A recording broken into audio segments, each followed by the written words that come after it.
Guys, magluluto tayo ng nilagang pata. So, andito na yung mga pata, guys. Dinagdagan ko pa ng ibang karne, yung pang adobo para sa gusto ng laman. So, ayan ang pata. Ayan.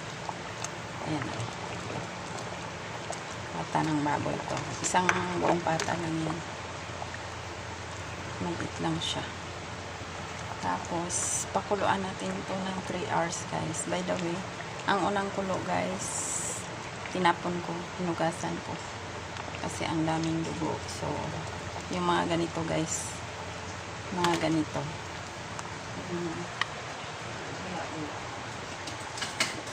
Yung mga bula-bula na. Ito, scam ang tawag dyan sa English. Tinatanggal yan. Yung mga bula-bula na yung tinatanggal. Kasi yan ay dugo. So, yun. Lahat yung tatanggal. Sorry guys, by the way, maglagay na tayo ng asin. So, asin, isang ganyan lang. Tapos, 3/4 ng Knorr pork cubes. So, ayan, Knorr pork cubes.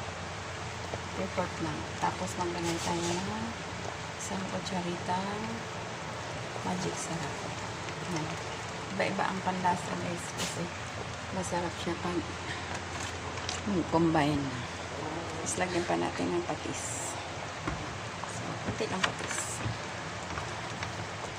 So, yan sa bowl na yan. Mga 3 litro yan. Pabutin natin ng mag 1 liter na lang siya.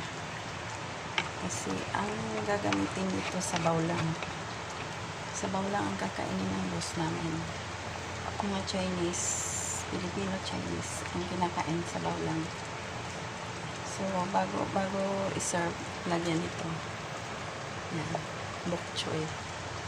Lagyan yan. Mamaya pa, pag ano na, bago mag-serve. Pero, yung iba, hindi talaga pure sa bawlang. Walang karne, walang dahon. So, pure sa bawlang talaga. Tapos, sasalain pa nito. Yan. Sasalain.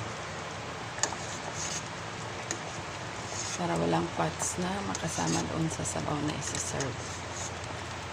So, ganun lang guys. So, takpan ko siya ng bahagya. Ajar. Ang tawag dyan sa English. Cover ajar. So, pabayaan lang natin itong kumulo ng 3 hours. Then, mga 3 hours, pwede na yan siya i-serve.